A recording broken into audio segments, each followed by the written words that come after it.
जय हिंद दोस्तों। आपका हमारे YouTube channel USM excellent coaching centre में आपका स्वागत है। और आज हम लोग बाल विकास की इम्पोर्टेंट क्वेश्चन के बारे में अध्ययन करेंगे। तो आइए हम देखते हैं। पहला हमारा क्वेश्चन है समाजीकरण। कह रहा है पहला क्वेश्चन, समाजीकरण प्रक्रिया में कितने चरण होते हैं। कह रहा है समाजीकरण की प्रक्रिया में कितने चरण होते हैं। तो आपका ऑप्शन होगा 3। समाजीकरण प्रक्रिया में 3 चरण होते हैं जो निम्नलिखित हैं। पहला है सामाजिक के व्यवहार को सीखना, यानी समाज के नियमों को सीखना। दूसरा है समाज के नियमों के अनुरूप व्यवहार करना।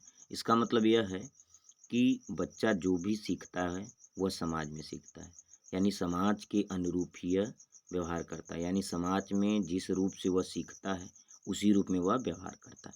अच्छा समाज में रहेगा तो अच्छी चीज़ें सीखेगा, अगर अच्छे समाज में नहीं होगा तो अच्छी चीज़ें नहीं सीखेगा। तीसरा आपका है सामाजिक अभिवृत्तियों का विकास हो जाता है, यानी बच्चा क्या होता है समाज में सीखकर अपनी अभिवृत्ति को बढ़ाने का प्रयास करता है।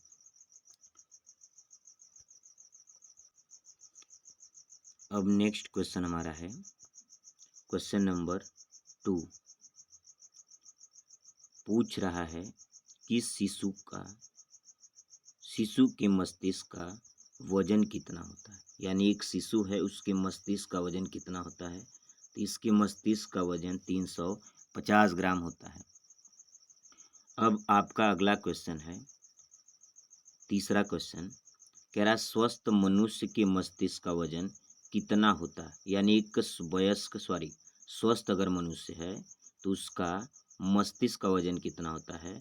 तो यह 1400 ग्राम का होता है। अब नेक्स्ट क्वेश्चन आपका है कि 6 महीने के यानी 6 माह के बालक का वजन लगभग कितना हो जाता है। यानी 6 महीने का अगर बच्चा है तो उसका वजन लगभग कितना हो जाता है। तो आपको हम बता दें 6 माह के बालक का वजन जन्म के समय से 2 गुना वजन हो जाता है। यानी वह जो बच्चा जन्म के समय जितना उसका वजन होता है उसका 2 गुना हो जाता है। मान लीजिए अगर जन्म के समय 3 किलो है तो जन्म के बाद कितना हो जाएगा 6 किलो का हो जाएगा, यानी दुगुनी रफ्तार से उसका वजन बढ़ जाता है। अब नेक्स्ट क्वेश्चन आपका है अगला क्वेश्चन। कह रहा है 1 वर्ष में बालक का वजन कितना हो जाता है। यानी जब बच्चा 1 वर्ष का हो जाता है तो उसका वजन कितना हो जाता है। तो 1 वर्ष का जब बच्चा हो जाता है तो उसका वजन जो है जन्म के बाद के वजन का 3 गुना हो जाता है। देखिए आपका उत्तर में लिखा गया है कि 1 वर्ष के बाद बच्चा का वजन जन्म के समय के वजन का 3 गुना होता है, यानी वह 3 गुना वजन बढ़ जाता है। यानी 6 महीने का होता है तो उसका 2 गुना वजन बढ़ जाता है, और 1 वर्ष का हो जाता है तो उसका वजन 3 गुना बढ़ जाता है। यानी कि अगर जन्म के समय 3 किलो का है, जन्म के समय अगर 3 किलो उसका वजन है तो 6 महीने बाद उसका 6 किलो हो जाएगा, और फिर उसकी अगले 1 साल बाद कितना हो जाएगा उसका वजन 9 किलो हो जाएगा। फिर नेक्स्ट क्वेश्चन है जन्म के समय किसकी लंबाई अधिक होती है। जन्म के समय किसकी लंबाई अधिक होती है। इसका कहने का अर्थ यह है कि जन्म के समय किसकी लंबाई अधिक होती है, बालकों की या बालिकाओं की। तो आपको बता दें जन्म के समय जो है लड़कों की लंबाई जो होती है वह लड़कियों की तुलना में अधिक होती है। यानी जन्म के समय में लड़कों की लंबाई क्या होती है, लड़कियों की तुलना में अधिक होती है। देखिए जो आपको लिखा गया जन्म के समय में लड़कों की लंबाई लड़कियों की तुलना में अधिक होता है। अब अगला क्वेश्चन हम लोग 7वां क्वेश्चन पढ़ेंगे। 7वां क्वेश्चन हमारा है कि जन्म के समय बालक एवं बालिका की लंबाई लगभग कितनी होती है।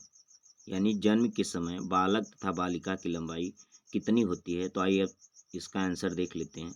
बालक की लंबाई लगभग जो होती है 20 इंच के बराबर होती है, और जन्म के समय लगभग बालिका की जो है लंबाई 19.5 इंच होती है। तो यहाँ से एक क्वेश्चन आपका और बन के जाता है कि जन्म के समय बालक और बालिका में किसकी अधिक लंबाई होती है? तो आप देख रहे हैं 20 इंच है बालक की और बालिका की 19.5 इंच है। तो यहाँ से हमारा एक ऑप्शन और भी बन जाएगा क्वेश्चन कि जन्म के समय सर्वाधिक लंबाई किसकी होती है? तो हम कह सकते हैं बालकों की होती है। नेक्स्ट क्वेश्चन हमें है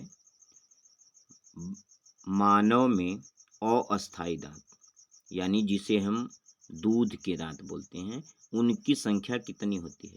तो आपका आंसर 20 है, यानी जन्म के समय इसकी कितनी संख्या होती है? दूध के दांतों की संख्या 20 होती है। अगला आपका क्वेश्चन है क्वेश्चन नंबर 9, कह रहा है मानव के अस्थायी दांत कितने होते हैं? यानी मानव के अस्थायी दांत कितने होते हैं?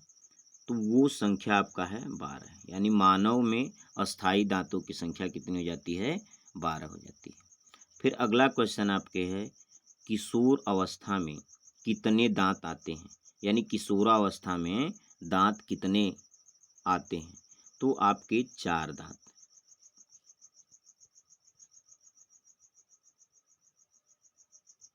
अब नेक्स्ट 11वां हमारा क्वेश्चन है व्यवहार में होने वाले अस्थाई परिवर्तन, यानी अस्थाई मतलब एकदम से फिक्स परिवर्तन हो जाए, जो अभ्यास के कारण होता है, को कहा जाता है सीखना। यानी क्या होता है, बच्चा जब कुछ व्यवहार के कारण वह सीख लेता है और वह परिवर्तन अस्थाई हो जाता है, हमेशा के लिए हो जाता है, उसी को हम क्या कहते हैं? सीखना क्वेश्चन। अब अगला हमारा क्वेश्चन नंबर जो है 12 है और यह जितने क्वेश्चन आपको पढ़ाए जा रहे हैं वह आपके टेट, सुपर टेट और सी टेट की दृष्टि से महत्वपूर्ण क्वेश्चन है, तो उसको आप लिख भी लेंगे, नोट्स बना लेंगे। और अगला क्वेश्चन नंबर हमारा 12 है बच्चे में संवेगात्मक समायोजन प्रभावी होता है। कह रहा है बच्चे में संवेगात्मक और समायोजन प्रभावित होता है, तो उत्तर आपका है व्यक्तित्व के निर्माण में।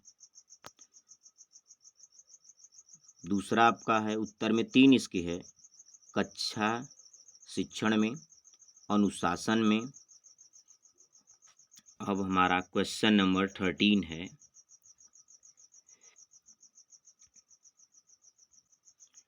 अब हमारा क्वेश्चन नंबर 13 है बच्चे के संवेगात्मक विकास को सबसे अच्छे तरीके से कहाँ परिभाषित किया जा सकता है? तो आपका आंसर है विद्यालय में एवं कक्षा में। अब अगला क्वेश्चन है माता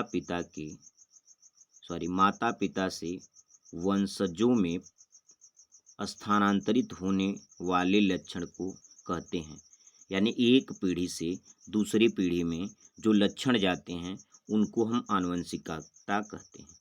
क्या होता है कि बच्चे का जो गुण होता है, पिता में जो गुण पाया जाता है या माता में जो गुण पाया जाता है, वह अगले पीढ़ी में अगर गुण जाता है तो उसे हम आनुवंशिकता कहते हैं। आप ज़्यादातर इसको बायो में भी पढ़े होंगे कि एक पीढ़ी से लक्षण दूसरी पीढ़ी में चले जाते हैं, उसे हम आनुवंशिकता कहते हैं। जैसे कुछ प्रकार के रोग हो जाते हैं या कुछ गंजापन हो गया, कुष्ठ रोग हो गया, तमाम चीज़ें हैं, अगर किसी पीढ़ी के एक लोगों में होता है तो यह लक्षण अगले वाले में भी देखा जाता है।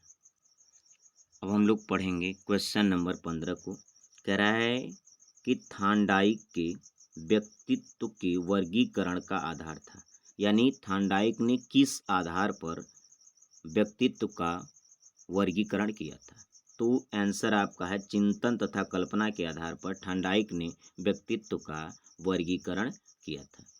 अब नेक्स्ट क्वेश्चन नंबर 16 आपका है, कह रहा है विकास के किस काल को अत्यधिक दबाव तनाव का काल कहा जाता है?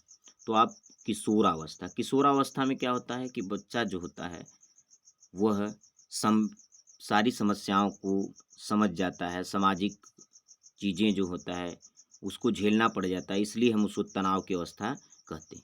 और मोस्ट इम्पॉर्टेंट क्वेश्चन है आपका बनता है, कई बार पूछा जाता है कि किस अवस्था को तनाव या दाब की अवस्था कहा जाता है? तो हमारा आंसर हो जाता है किशोरा अवस्था।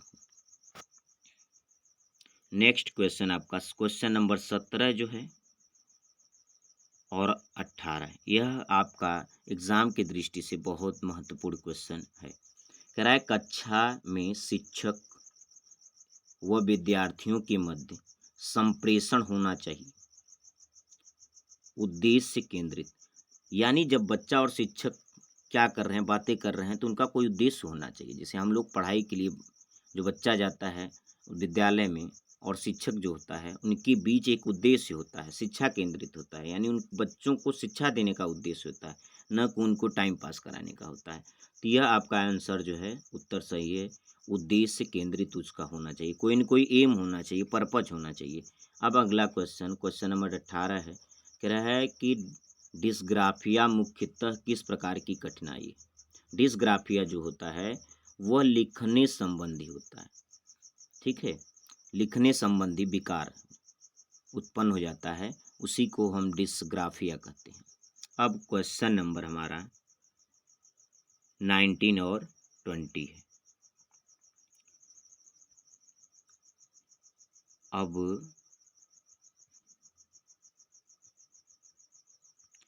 क्वेश्चन नंबर 19 आपका है, खिलौने की आयु किस अवस्था को कहा जाता है। तो बच्चा किस अवस्था में खेलता है? पूर्व बाल्यावस्था में। क्या होता है, जो बच्चे होते हैं खिलौने के साथ ज़्यादातर खेलते हैं, तो आपका ऑप्शन सही हो जाएगा, पूर्व बाल्यावस्था। क्वेश्चन नंबर आपका 20 है। कह रहा किस उद्दीपन के निरंतर दिए जाने से व्यवहार में